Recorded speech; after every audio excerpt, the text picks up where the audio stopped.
கடந்த 23-24 தமிழில் 10ஆம் வகுப்பில் தோல்வியடைந்த மாணவர்களுடைய எண்ணிக்கை 47,000. தமிழ் குறித்து பேசுறவர்களுக்காக நான் சொல்றேன். ஒரு பத்திரிகை வெளியிட்ட தவறான தகவல் என்னன்னு கேட்கிறோம். இது ஒரு வாட்ஸ்அப் வதந்தி, இது தவறான தகவல். இது தினமலர் பத்திரிகை இங்க இருக்கு. அதாவது தமிழ் கட்டாயப்படமான பின்பு இங்க தமிழ்நாட்டில் வாழ்கிற, தமிழ்நாட்டில் இருக்கிற, தமிழை ஏற்றுக்கொண்டு வாழ்வியலை ஏற்றுக்கொண்ட பிறமொழி சேர்ந்தவர்கள் அவர் பேசி முடிச்சோனே பேசுறோம். தோத்தாங்க. அவர் என்ன சொல்றாரு? தாய்மொழியாக தோக்கல. அவர் என்ன சொல்ல வராரு? பேசுற 2 லட்சம் மாணவர்கள் இங்க தோத்துறாங்க. இல்ல என்ன அந்த வாட்ஸ்அப் வதந்தி எனக்கு தெரியும். இல்லைங்க, இப்போ இவங்க ஏன் மும்மொழி கொள்கை அப்படிங்கிற கான்செப்ட், தேசிய கல்விக் கொள்கை மாட்டா அப்படிங்கிறாங்கன்னா, ஏற்கனவே இங்க தேசிய கல்விக் கொள்கையை இம்ப்ளிமெண்ட் பண்ணிட்டாங்க. திமுகவை சேர்ந்த ஒரு 70 குடும்பங்கள் பள்ளிகள் நடத்தி அதன் மூலம் வருமானத்தை பெற்றுக் கொண்டிருக்கிறது. அரசுகளை பத்தி மிகப்பெரிய அளவில் வருமானத்தை ஈட்டிக் கொண்டிருக்கிறது. அரசு பள்ளிக்கு ஏழை குழந்தைகளுக்கு இந்த மத்திய அரசு கொடுத்துட்டா இவங்க வருமானம் குறைஞ்சிரும். இதுதான் யதார்த்தமான உண்மைங்க. தனிப்பட்ட ஒவ்வொருத்தரும் என்ன செய்யறாங்கிறத ஒரு அரசு தீர்மானிக்க முடியுமா? கட்சிக்காரராக இருந்தாலும் அவர் தனிப்பட்ட நபர் தானே. நீங்க பேசுற லாஜிக் இருக்கான்னு பாருங்க. நடத்துறாரு. நீங்க கேக்குறதா லாஜிக் இல்ல. நீங்க கேக்குறதாங்க லாஜிக் இல்ல. நீங்க கேக்குறதா லாஜிக் இல்ல. நாங்க வரி கட்டுற அரசை நோக்கி கேக்குறோம்.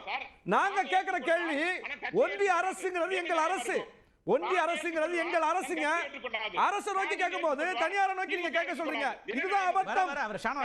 அபத்தங்க இது. நீங்க கேக்குற கேள்வி அபத்தம். என்ன லாஜிக் இருக்கு? உங்க ஆர்குமெண்ட்ல ஏதாவது லாஜிக் இருக்கா?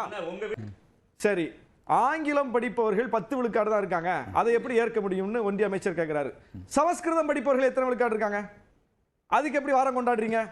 அதுக்கு எப்படி 10,000 கோடியை கொட்டி கொடுக்குறீங்க? அது என்ன லாஜிக்? ஆங்கிலத்தை கேட்டா 10 விழுக்காடு, அதனால ஏற்க முடியாதுங்கிறீங்க. எத்தனை விழுக்காடு சார் சமஸ்கிருதத்தை படிக்கிறாங்க? எத்தனை விழுக்காடு சமஸ்கிருதம் பேசக்கூடியவர்கள் இருக்காங்க? அப்புறம் அதுக்கு எப்படி முக்கியத்துவம் கொடுக்குறீங்க? அப்போ உங்களுக்கு விழுக்காடு பிரச்சனை கிடையாதுங்க. விழுக்காடு பிரச்சனை என்றால் நீ சமஸ்கிருதத்துக்கு நிதி கொடுத்திருக்கவே முடியாது. விழுக்காடு தான் பிரச்சனைனா சமஸ்கிருத வாரம் கொண்டாடவே முடியாது. சமஸ்கிருதத்தை தூக்கி தலையில் வைத்து ஆடுகிறீர்கள். அப்போ விழுக்காடு அங்க பிரச்சனை இல்ல. அப்போ ஆங்கிலத்துக்கு விழுக்காட்டை காரணம் காட்டுவது விழுக்காட்டுக்காக அல்ல, வேற ஒரு விஷயத்துக்காக. என்ன விஷயம்? ஆங்கிலம் பொதுமொழி, சரி, இந்தி தேசிய மொழி இல்லை. அப்ப இந்தி பொதுமொழியா இருக்க முடியாது. இந்தி பேசக்கூடியவர்களின் மொழி. எனக்கு தமிழ் மொழி, மலையாளம் பேசக்கூடியவர்களுக்கு மலையாளம். ஒவ்வொரு மொழியும் இருக்கிறார்கள். 22 மொழி இருக்கு. இதுல 22 மொழிகள்ல ஒன்றுதான் இந்தி, 22 மொழிகள்ல ஒன்றுதான் ஆங்கிலம்னு ஆயிப்போச்சு. 22 மொழியில ஒன்றுதான் தமிழ். அப்போ இதுல எதுங்க பொதுமொழி? இதுல எது பொதுமொழி? இதுல எது பொதுமொழியா இருக்க முடியும்? இதுல இந்தியை கொண்டு பொதுமொழியா வச்சா, மொழி என்பது வெறும் மொழி இல்லல்ல. மொழியின் அடிப்படையில் அதிகாரம், மொழியின் அடிப்படையில் தேர்வு, மொழியின் அடிப்படையில் கல்வி, மொழியின் அடிப்படையில் வேலை வாய்ப்புன்னு எல்லா அதன் அடிப்படையில் வரும். அப்போ ஒரு ஒன்றிய அரசு ஒரு தேர்வை நடத்துகிறதுன்னு வைங்க. இந்தியின் அடிப்படையில் நடந்தால் நான் இந்தியும் படிக்கணும், வேலைக்கும் படிக்கணும். இந்திக்காரன் வேலைக்கு மட்டும் படிச்சா போதும். இது லெவல் பிளேயிங் ஃபீல்டா? இதுல ஒரு சமநீதி இருக்கா? இப்ப ஆங்கிலம் பொதுமொழின்னு வச்சுட்டா இந்திக்காரர் வேலைக்கும் படிக்கணும், ஆங்கிலமும் படிக்கணும். தமிழ் பேசக்கூடியவர் வேலைக்கும் படிக்கணும், ஆங்கிலமும் படிக்கணும். லெவல் பிளேயிங் ஃபீல்டு வருது. ஏன் பொதுமொழி ஆங்கிலம்னு இப்ப சொல்றோமா? இதுக்கு தான் சொல்றோம். ஒன்றிய அரசு என்பது எல்லோருக்கும் பொதுவான அரசு. இந்தியாங்கிறது எல்லோருக்குமான நாடு. எல்லோருக்குமான நாட்டுல எல்லோருக்கும் பொதுவான அரசுக்கு எல்லோருக்கும் பொதுவான மொழி தான் இருக்கணும். ஒரு குறிப்பிட்ட சாராரின் மொழி இருந்தா அது அநீதி. இன்னொருத்தர் அநீதி வைக்கப்படுறார். இப்ப ஒருத்தர் பள்ளிக்கூடம் நடத்துறதுனால அது அநீதி கிடையாது. யாரோ ஒருத்தர் பள்ளிக்கூடம் நடத்திட்டு போறாருங்கிறது அநீதி கிடையாது. ஒரு அரசு ஒரு மொழியை மட்டும் தூக்கி பிடிப்பதுதான் இன்னொரு மொழியின் மீதான அநீதி. அப்போ ஒருத்தர் எவரோ பள்ளிக்கூடம் நடத்துறாரு, அதையும் கொண்டு வந்து ஒரு அரசு ஒரு மொழியை திணிப்பதையும் ஈக்குவல் படுத்தி சமப்படுத்தி பேசுறது எவ்வளவு பெரிய அபத்தம். யாரோ ஒருத்தர் பள்ளிக்கூடம் நடத்துறாருங்க, அதனால எனக்கு என்ன நட்டம்? ஆனா ஒரு அரசு இந்தியை திணிக்கும் போது எனக்கு நட்டம். நான் தமிழ்நாட்டில் இருக்கிறேன்னா எனக்கு நட்டாது. எந்த மொழி திணிப்பும் இல்ல. நீங்கள் விரும்புகின்ற எந்த மொழியையும் படிக்கலாம். ஒரே ஒரு தாய்மொழி கட்டாயம். மலையாளத்திற்கு தாய்மொழியாக கொண்ட மாணவர்கள் தமிழை படிக்கட்டும், கன்னடத்தை தாய்மொழியாக கொண்டவர்கள் தமிழை படிக்கட்டும், தமிழை தாய்மொழியாக கொண்டவர்கள் வேண்டுமென்றால் கேரளா செல்வதற்கு மலையாளம் படிக்கட்டும், வேண்டுமென்றால் கர்நாடகா செல்வதற்கு கன்னடம் படிக்கட்டும், வேண்டுமென்றால் அவர்கள் வடநாடு செல்வதற்கு இந்தி படிக்கட்டும். வேண்டுமென்றால் அந்த வாய்ப்பை கொடுங்கள் கொடுங்கள் கொடுங்கள் தான் நாங்க சொல்றோம். நாங்க கட்டாயம். மூன்றாவது மொழி உங்க லைனுக்கு நாங்க வந்துடுறோம். மூன்றாவது மொழி, அந்த மொழி எது? இப்போ நீங்க மும்மொழி கொள்கை நாங்க ஏத்துக்கிறோம் சார். தமிழ்நாட்டில் மும்மொழி கொள்கை வந்துருச்சு. மும்மொழி கொள்கை வந்துருச்சுன்னா என்ன? அதுக்கு பாயிண்ட் என்ன?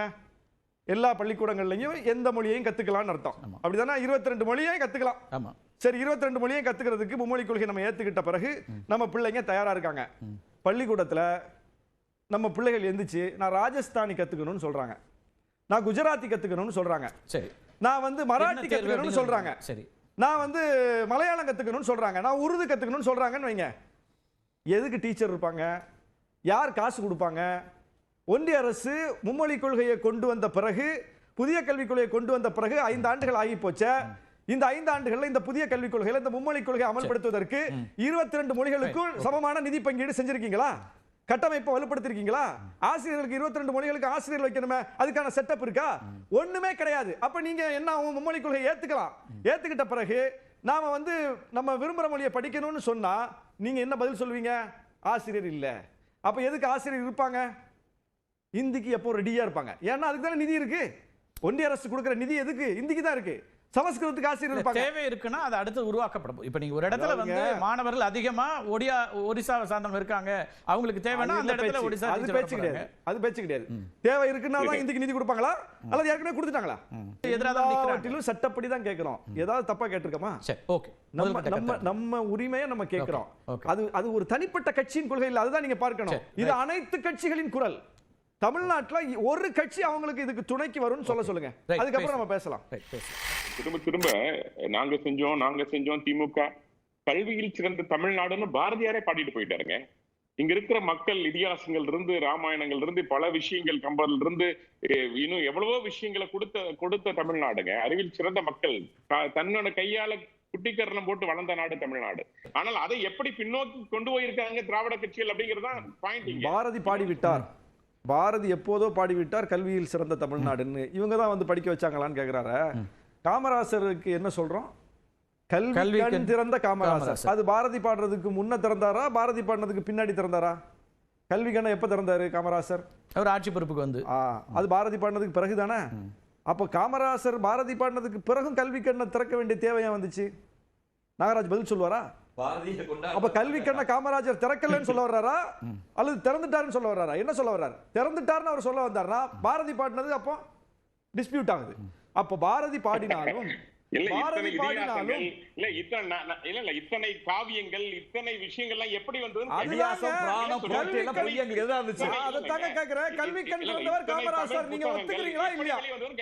நாகராஜ் அவர்கள்ட்ட நான் கேட்கிறது, கல்வி கண் திறந்த காமராசர் என்று சொல்வதை நீங்க ஏற்கிறீங்களா மறுக்கிறீங்களா?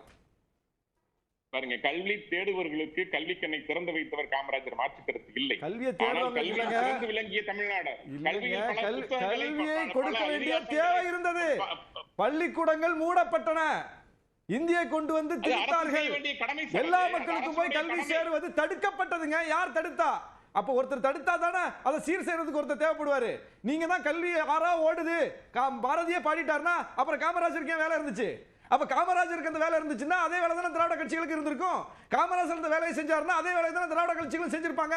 அப்ப நீங்க காமராஜர் கொஸ்டின் பண்ணல, திராவிட கட்சிகளை கொஸ்டின் பண்றீங்கன்னா அங்கதான் உங்க நோக்கம் வெளிப்படுது. அப்போ காமராஜர் செய்தது எப்படி உண்மையோ, காமராஜர் அப்படிப்பட்ட வேலை செய்வதற்கு எப்படிப்பட்ட தேவை இருந்ததோ அதே தேவைதான் இந்த கட்சிகளுக்கு இருந்தது. இந்த கட்சி செஞ்சிருக்காங்க. நீங்க அதை மறைக்கிறீங்க. சொல்லுங்க. இல்ல இன்னா 40 இனிவை 40 நான்மணி கடுகை இத்தனை காவியங்கள் ஓவியங்கள் எப்பொழுது வந்தது, யாரால் வந்தது? அதான் சொன்னாரு. கல்வியில் சிறந்த தமிழ்நாடு காமராஜர் படிக்கிறதுக்கு வர வச்சாங்க. 40 இனிவை 40 எல்லாம் இருந்ததுக்கு அப்புறம் நம்ம தாய் தந்தை ஏன் படிக்காம போனாங்க? கொங்கு மண்டலத்துல பணம் இருந்தது, பணக்காரர்கள் இருந்தார்கள், ஆலை ஓனர்களா இருந்தாங்க. கையெழுத்து போட்டாங்களா? கை நாட்டு வச்சாங்களா? கையெழுத்து போட்டாங்களா? பெருமுதலாளிகள் கொங்கு மண்டலத்துல கை நாட்டு வச்சாங்களா? கையெழுத்து போட்டாங்களா சார் முந்தைய தலைமுறையில?